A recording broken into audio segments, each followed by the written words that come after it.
Hi, Mayor. Good morning. Happy New Year, Joe. Thank you very much. Happy and healthy Amen. to all of us. How were your holidays?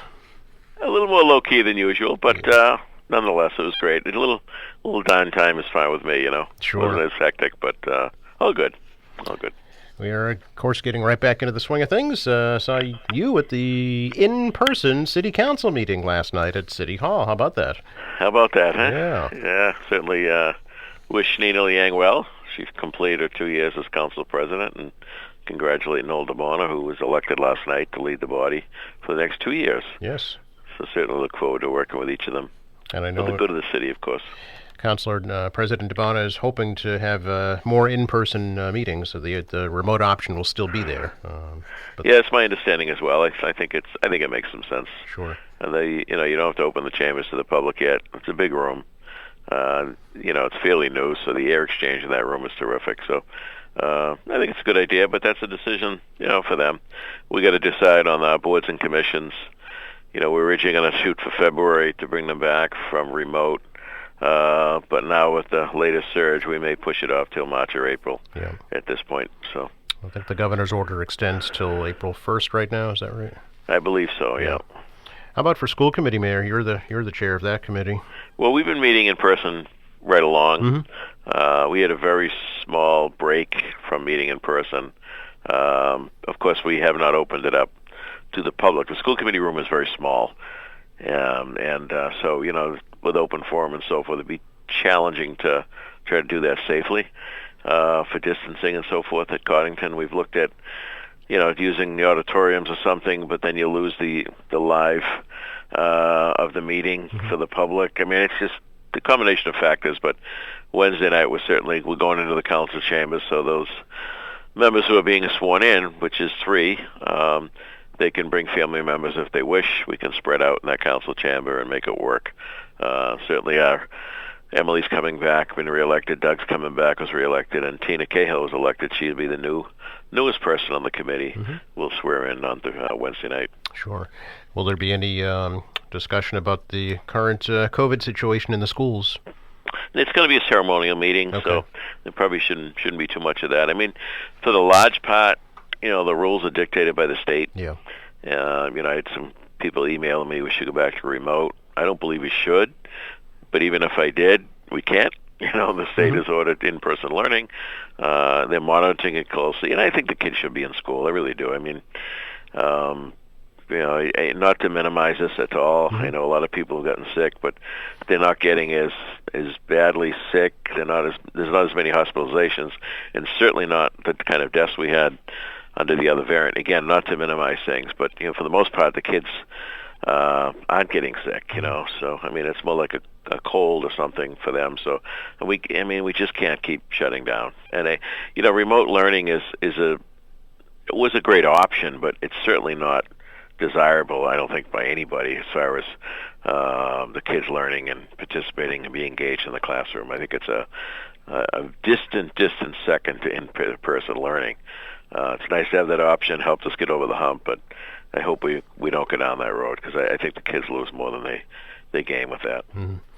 Any resolutions yet on the school teachers contract? Yeah, it's almost there. I think it's a matter of now just working out the details. I think we're there in concept, but hopefully in the coming days that'll be wrapped up. Okay. Look forward to an announcement on that. Me too. Maybe you'll be able to talk about it in your midterm. When is there any news on your midterm address, Mayor? I think we have scheduled sometime later this month. I want to say, let me look it up. Yeah. I just think we're in the 26th right now. We're shooting for. Okay. It's Wednesday the 26th. But Okay. that could move a little bit too, but that's the goal. That's the tentative date right now. That's correct. Okay. Yeah. I'm guessing in the council chambers this year? Yes, that's the goal right now. I mean, who knows with the surge and everything, Right. whether there'll be anybody in there with me, but the plan is to deliver a message to the people of Quincy. Sure. We'll have to wait till March. Which makes QATV even more important for that. Yes, we will be there, as we have been all along, absolutely. It's part Thank you for that. Absolutely, you are welcome. Part of our mission, of course, to keep the community connected to its local officials. Sure. Any resolutions, personally or professionally, Mayor? I don't really get into resolutions. Okay. I set myself up for failure. With the holidays and all, I got to hopefully get back and lose a few pounds before the springtime.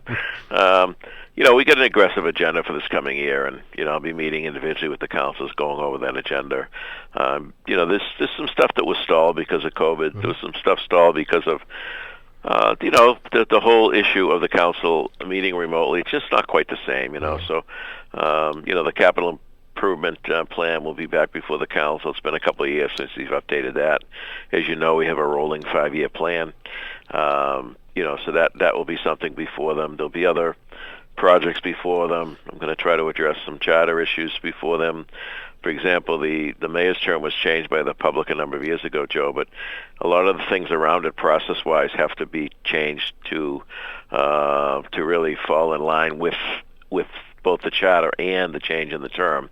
So, little things like that aren't extremely urgent, but they keep getting pushed off because they're not urgent, so we got to get back to some of those process issues. But, we're going to have a lot before the council this year, and we got a very heavy agenda. I'll be meeting with the governor in the middle of this month on a number of state issues and things we want to get squared away. So I think it's going to be a very busy, aggressive year for the administration and therefore the council. Yeah. President DeBono last night mentioned the new Special Education Learning Center and the Public Safety Headquarters projects. Any update on those? Well, yeah, the Father Bill's relocation had slowed the police station project some, but we're so it's the timeline was originally fall of 23, which I think was aggressive to start with for opening.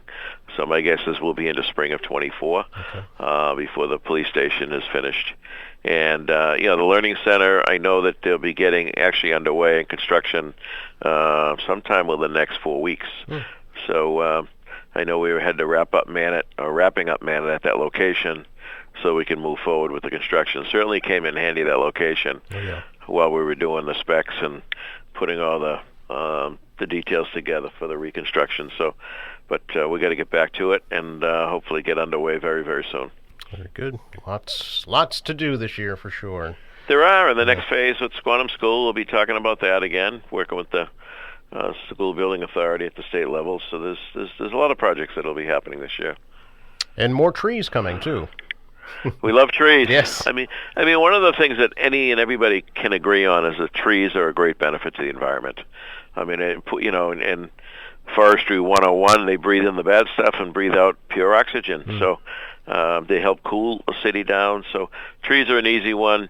We are doing, I think our Department of Natural Resources under the leadership of Dave Murphy is doing a great job staying on top of that.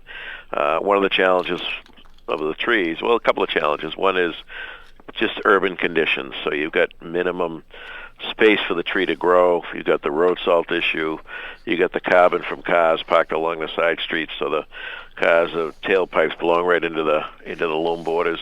So it makes it more challenging for a tree to thrive and survive in the urban conditions. But nonetheless, we got to keep at it. And I think it makes for a healthier city. Good to talk to you, Mayor. And again, happy, healthy 2022 to you and your family and colleagues. Thank you, Joe. You as well. Stay warm. Thank you. You as well. Let's pray for no snow this week. That would be nice. Take care. Take care. Yep. Bye now. Bye-bye. Quincy Mayor Thomas Koch, our weekly City Hall update here on AM Quincy.